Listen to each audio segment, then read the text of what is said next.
நம்ம இந்தியாவில் இருக்க கெட்ட பழக்கம் என்னன்னா தேசப்பற்று, மொழிப்பற்று, மதப்பற்று இருந்தா அவங்க எல்லாரையுமே சங்கின்னு சொல்றது. ஆனா நியூசிலாந்து பார்லிமெண்ட்ல ஒரு பெண் எம்பி அவங்க நாட்டு பாரம்பரிய ஹாக்கா வாழ்க்கைய பாடினதும் இந்தியாவில் இருக்கிற பூரா பகுத்தறிவு கோமாளிகளும் நெருப்பு விட ஆரம்பிச்சாங்க.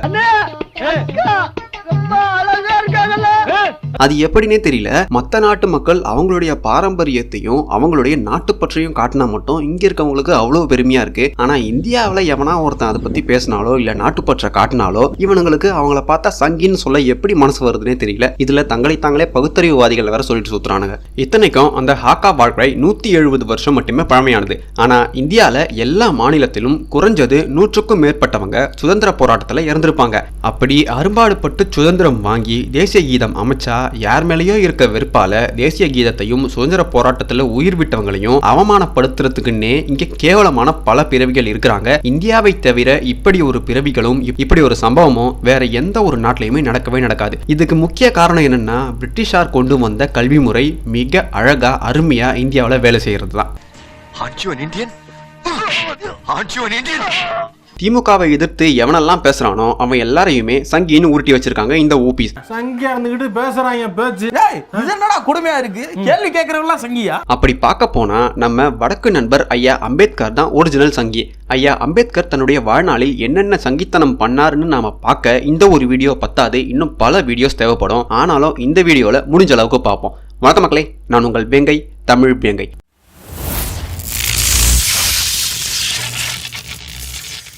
திராவிட சொம்புகள் அதாவது ஊப்பிகளுக்கு வடக்கன்னாலே அறிவு கெட்டவன், அறிவு கம்மியா இருக்கிறவன் வடக்கன்னாலே சங்கின்னு சொல்லிட்டு சுத்துவானுங்க. ஆனா இவனுங்க பகுத்தறிவு தன்மானம்னு சொல்லிட்டு உதயநிதி ப்ரோ வாழ்கன்னு முட்டு கொடுத்துட்டு இருக்கானுங்க. நம்ம குடும்பத்துக்கு கௌரவம் தான் முக்கியம். கீழே ஏதோ பர்த்தி கிடக்குது.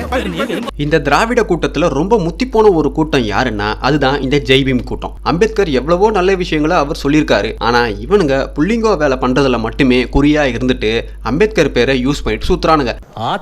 கூட கெட்ட வார்த்தை ஆக்கிட்டீங்களா? அம்பேத்கருடைய பொது வாழ்க்கை தாமோதர் மண்டபத்தில் மார்ச் 9, 1924 ஆண்டு தான் தொடங்குது. அம்பேத்கர் பற்றியோ அவருடைய வாழ்க்கையை பற்றியோ நாடகத்துல பார்த்து தெரிஞ்சுக்கிட்ட பல பேருக்கு அம்பேத்கருடைய உண்மையான வரலாறு சுத்தமா தெரியாது. நிறைய பேர் சொல்லலாம், நான் சின்ன வயசுல இருந்தே புக்ல படிச்சிருக்கேன், அம்பேத்கர் பற்றி நிறைய நூல் படிச்சிருக்கேன், அவருடைய பயோகிராஃபி எல்லாம் படிச்சிருக்கேன், நீ என்னடா புதுசா உருட்ட வந்துட்டியான்னு கேட்கலாம். ஆனா அம்பேத்கர் பற்றி நான் சொல்ற எல்லாமே பிரிட்டிஷ் ஆவணத்திலும் அவருடைய பயோகிராஃபி எழுதினவருடைய புத்தகத்தில் இருந்துதான் இப்ப நான் உங்களுக்கு பல விஷயத்த சொல்ல போறேன். இதை கேட்டு அதிர்ச்சி ஆறவங்க அதிர்ச்சி ஆகுங்க, இதை கேட்டுட்டு சிரிக்கிறவங்க சிரிங்க, இதை கேட்டு நம்பாதவங்க நம்பாம தயவு செய்து போயிடுங்க. ஆனா உண்மையை மறைக்கவே முடியாது. அவர் சிறு வயதில் தீண்டாமையால் ஒடுக்கப்பட்டார்னு பல பேர் உருளுவீங்க, ஆனா அது சுத்த பொய். வறுமையிலும் ஏழ்மையிலும் துன்பப்பட்டார் அம்பேத்கர்னு சில பேர் உருளுவீங்க, அதுவும் சுத்த பொய். ஏன்னா அம்பேத்கருடைய அப்பா ஒரு பிரிட்டிஷ் சுபேதார், அதாவது பிரிட்டிஷ் இந்தியன் ஆர்மியின் 2ஆம் உயர்ந்த பதவி வகித்தவர் தான் அம்பேத்கருடைய அப்பா. ஒரு சுபேதாருடைய மகனை எவனுமே தகாத முறையில் நடத்த கனவுல கூட நினைச்சிருக்கவே மாட்டான். அதுக்கு காரணம் என்னன்னா பிரிட்டிஷ் ரூல் படி அவங்கள அடிச்சு பொலன்னு பொலந்து தூக்கி ஜெயில போட்டுருவாங்க. அந்த காலத்தில் வாழ்ந்த விளிம்பு நிலை இந்துக்களை விடவும் இவர் போராடினதா சொன்ன ஒடுக்கப்பட்ட மக்களை விடவும் அம்பேத்கர் குடும்பம் உயர்ந்த இடத்தில் இருந்துச்சு. அதாவது செல்வ செழிப்பா தான் இருந்துச்சு. இது வரலாற்று உண்மை. அம்பேத்கருடைய குடும்பம் பிரிட்டிஷ் அட்மினிஸ்ட்ரேஷன் கூட ரொம்பவும் நெருக்கமா இருந்தாங்க. அவருடைய அப்பா, மாமனார்னு எல்லாருமே பிரிட்டிஷ் அட்மினிஸ்ட்ரேஷன்ல நல்ல நிலையில தான் அவங்க பொறுப்பை வகிச்சிட்டு இருந்தாங்க. காந்தி, நேருவை போல பிரிட்டிஷாரால் விதைக்கப்பட்ட இன்னொரு ஆள் தான் அம்பேத்கர். மகாராஷ்டிரா அரசாங்கம் வெளியிட்ட அம்பேத்கர் ஸ்பீச்சஸ் அண்ட் ரைட்டிங்ஸ்ல 14 வால்யூம்ஸ்ல மொத்தம் 9996 பக்கங்கள் கொண்ட இந்த புத்தகத்தில் ஒரு இடத்துல கூட வெள்ளையனே வெளியேறு, இந்தியர்களை அடிமைப்படுத்தாதே, கொல்லாதே, சுதந்திரம் வேண்டும் இந்தியாவுக்குன்னு அவர் எங்கேயுமே சொன்னதும் கிடையாது, எழுதினதும் கிடையாது. உயர்திரு வெள்ளையர்களே, நீங்களே எங்களை ஆளுங்கள், அதுவே நல்லதுன்னு சொன்ன மிகப்பெரிய சங்கிதான் நம்ம அம்பேத்கர். அம்பேத்கர் 64 பட்டங்கள் வாங்கியிருக்காரு, மிகப்பெரிய அறிவாளி, அவரை பற்றி பேச உனக்கு என்ன தகுதி இருக்குன்னு பல பேர் கேட்பீங்க. ஏன்னா உங்களுக்கு அம்பேத்கர் எழுதின பல விஷயங்கள் தெரியாது. அம்பேத்கர் பற்றிய உண்மையான வரலாற்றையும் நீங்க படிச்சிருக்க மாட்டீங்க. அம்பேத்கர் எப்பேற்பட்ட தற்குறி மற்றும் சுயநலவாதின்னு இப்ப நான் சொல்ல போற விஷயத்துல இருந்து அறிவு இருக்கிறவங்க புரிஞ்சுக்கோங்க. அம்பேத்கர் சொல்றாரு, வெள்ளையர்களுக்கு இந்தியாவை ஆளணும்னு எண்ணமே இல்லையா, ஒன்றுபட்ட இந்தியாவை உருவாக்கி அதை இந்தியர்களிடமே ஒப்படைக்கத்தான் வெள்ளையர்கள் ஆட்சி பண்ணதாகவும் இவர் சொல்றாரு. எப்பேற்பட்ட கொடூரமான குணம் கொண்ட ஆளா இருந்திருந்தா இப்பேற்பட்ட ஒரு வரிய அவர் எழுதியிருப்பாரு. தன்னுடைய எஜமான்களான வெள்ளைக்காரர்களுக்கு அம்பேத்கர் முட்டு கொடுத்த மாதிரி காந்தியும் நேருவும் கூட முட்டு கொடுக்கவே இல்லை அவங்களுடைய வாழ்நாள் முழுக்க. அப்பேற்பட்ட ஒரு இழிவான செயலை கூச்சமே இல்லாம செஞ்சவர் தான் அம்பேத்கர். அப்பேற்பட்ட ஆளை தேசத்தின் தந்தைன்னு சொல்லிட்டு சுத்திரவனுங்கெல்லாம் எவ்வளோ பெரிய ஆர்வக்கோளாறுன்னு நீங்களே யோசிச்சு பாருங்க. இந்தியாவில் இருந்த பிரிட்டிஷ் வைஸ்ராய் அட்மினிஸ்ட்ரேஷன்ல எப்படியாவது ஒரு பதவியை வாங்கிடணும்னு துடிச்சாரு அம்பேத்கர். ஆனா வைஸ்ராய் அட்மினிஸ்ட்ரேஷன்ல தெளிவா சொல்றாங்க, இப்ப வைஸ்ராய் அட்மினிஸ்ட்ரேஷனை நாங்க எக்ஸ்பேண்ட் பண்ண போறதா இல்ல, அதனால எந்த வேலையும் இப்ப உங்களுக்கு கிடையாதுன்னு அவங்க அனுப்பிடுறாங்க. நல்லா கவனிங்க மக்களே, வைஸ்ராய் கமிஷன்ல பிரிட்டிஷ் ரெஜிமே ஆபீசர்ஸா ஆகிறது ரொம்பவே கஷ்டம். ஏன்னா தன் இனத்துக்கே துரோகம் செய்யக்கூடிய ஊழல் நிறைந்த கொடூர எண்ணம் கொண்ட இந்தியர்களே இந்த வைஸ்ராய் கமிஷன்ல அதிகம் இடம்பெற்றிருந்தாங்க. ஹலோ போலீஸ் ஸ்டேஷன், சுப்பிரமணியபுரத்துல தகராறு நடந்துட்டு இருக்கு சார். இதுல அம்பேத்கர் குடும்பம் முக்கியமான குடும்பம். இந்த கமிஷன்ல இருந்தவங்களுடைய வேலை என்னன்னா, எங்க யாரெல்லாம் பிரிட்டிஷாரை எதிர்க்கிறாங்களோ, பிரிட்டிஷாருக்கு எதிராக திட்டம் போடுறாங்களோ, சுதந்திரம் பற்றி பேசுறாங்களோ அவங்களை எல்லாரையுமே காட்டி கொடுத்து களை எடுக்கிறது தான் இவங்களுடைய முக்கியமான வேலை. இதை அம்பேத்கர் முழு நேரமாக செய்து வந்தார். வின்ஸ்டன் சர்ச்சில் இந்தியாவை பற்றி இப்படியாக சொல்றாரு, வெள்ளைக்காரர்களான நாங்கள் உங்களை ஆளவில்லை, எங்களுடைய கட்டளைகளை பணிவோடு பின்பற்ற நீங்கள் காட்டிய ஆர்வமும் நாங்கள் தந்த வாழ்க்கையை நீங்கள் விரும்பியதுமே காரணம்னு சொல்றாரு. அதாவது இவங்க கட்டளைக்கு யாரெல்லாம் கீழ்ப்படிஞ்சு இந்தியாவை நாசப்படுத்தினாங்களோ, இவங்களுக்காக வேலை செய்தாங்களோ அவங்கள பத்தி இவ்வளவு அழகா அவரே சொல்றாரு. பிரிட்டிஷ்காரங்க ஆப்பிரிக்காவை அடிமைப்படுத்தும் போது கையாண்ட அதே உத்திய இந்தியாவிலும் திணிக்க ஆரம்பிச்சாங்க. அதுதான் தீண்டாமை. ஏண்டா இந்தியாவில வெள்ளையனுக்கு முன்னாடி தீண்டாமையே இருந்தது இல்லையான்னு நீங்க கேட்கலாம். ஆனா அதை நான் சொல்றதை விட இந்தியாவை அடிமைப்படுத்தி ஆண்ட அரேபியர்களில் இருந்து கிரேக்கர்கள் வரைக்கும் தங்களுடைய புத்தகத்தில் தெளிவா எழுதிட்டு போயிருக்காங்க.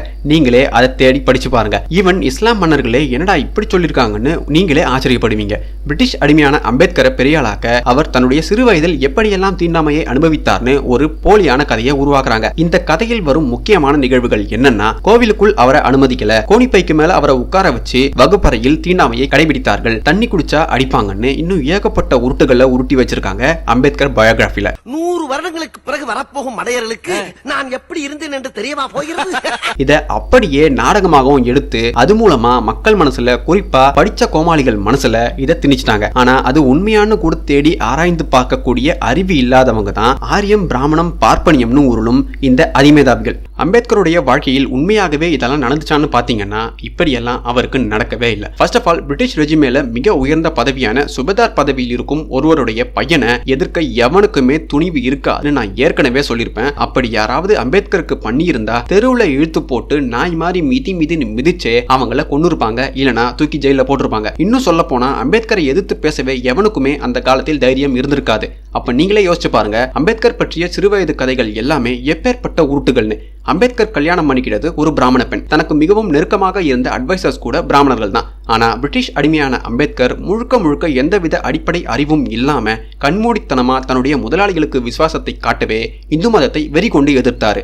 அம்பேத்கர் பயோகிராஃபியை எழுதின அவருடைய ஆதரவாளரே அம்பேத்கர் மட்டு மதிப்பற்ற திமிர் நிறைந்த ஆளாகத்தான் இந்தியாவின் சுதந்திர விஷயத்தில் அவர் செயல்பட்டார்னு குறிப்பிடுறாரு. மெட்ராஸ் கவர்னர் சர் ஜார்ஜ் ஸ்டான்லிக்கு நவம்பர் 24, 1933 ஆண்டு சர் சாமுவேல் ஹார் இப்படியாக எழுதுறாரு, நான் அம்பேத்கரின் திறமையையும் அவருடைய அர்ப்பணிப்பையும் முழுக்க பிரிட்டிஷ் இந்தியாவுக்கு தருவதை பார்த்து ஈர்க்கப்பட்டேன்னு எழுதுறாரு.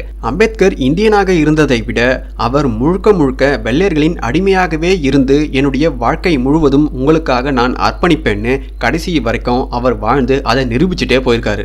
அம்பேத்கர் பல வெள்ளைக்காரர்களின் காலில் விழுந்து, நான் எப்போதும் உங்களுக்கு அடிமையாகவே இருப்பேன், அதை மீறவே மாட்டேன், நான் சிலருக்கு பணம் தர வேண்டும், வைஸ்ராய் கமிஷனில் இந்த பதவி கிடைத்தால்தான் எனக்கும் என் தனி தனிப்பட்ட வாழ்க்கைக்கும் பயனுள்ளதாக இருக்கும்னு கெஞ்சி கூத்தாடி பிரிட்டிஷ் வைஸ்ராய் கவுன்சில்ல ஜூலை 20, 1942 ஆண்டு அவர் சேர்க்கப்படுறாரு. அப்பதான் இந்தியாவில் சுதந்திர நெருப்பு நாடு முழுக்க எரிய ஆரம்பிக்குது.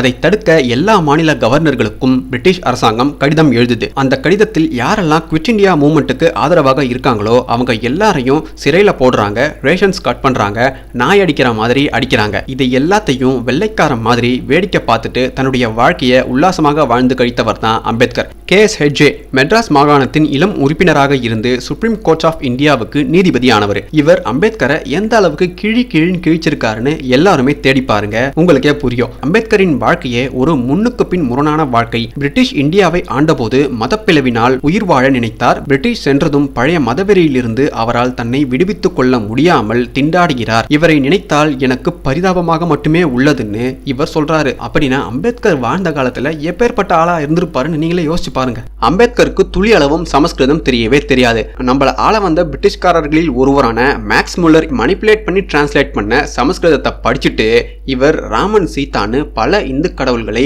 பிரிட்டிஷார்கள் எப்படியெல்லாம் கேலி செய்ய நினைச்சாங்களோ அதையும் தாண்டி அம்பேத்கர் ஒருபடி மேல போய் இந்து மத எதிர்ப்பில் தீவிரமா செயல்பட்டாரு அவர் சாகும் வரைக்கும். இந்துக்களையும் இந்து கடவுளையும் கேவலமா பேசி எழுதி வெளியிட்ட இதே அம்பேத்கர் இந்தியாவின் தேசிய மொழியாக சமஸ்கிருதமே இருக்க வேண்டும்னு சொன்னாரு. நீங்களே சொல்லுங்க, தீண்டாமையை கண்டுபிடித்தவன் பார்ப்பான், அவன் எழுதிய மனுஸ்மிருதியில் தீண்டாமை உள்ளதுன்னு தலித் மக்கள் என்ற ஒரு பெரும் பிரிவை ஏமாத்தி புத்த மதத்துக்கு மாற்றின அம்பேத்கர் அப்படியே 180 டிகிரி திரும்பி சமஸ்கிருதம் தான் தேசிய மொழியாக இருக்க வேண்டும்னு சொல்றாருன்னா இவர் எப்பேற்பட்ட டபுள் டக்கர் நாராயணனா இருந்திருப்பாருன்னு பாருங்க இவர் வாழ்ந்த காலத்துல. இந்த வீடியோல நான் சொன்ன அத்தனைக்கும் ஆதாரம் இருக்கு, வேணுங்கிறவங்க தேடி பார்த்துக்கோங்க. இன்னும் அம்பேத்கர் பற்றிய பல விஷயங்களை நாம அடுத்தடுத்த வீடியோல தெரிஞ்சுப்போம். அதுவரையில் என்னோடு சமூக வலைதளத்தில் இணைந்திருங்கள். நன்றி.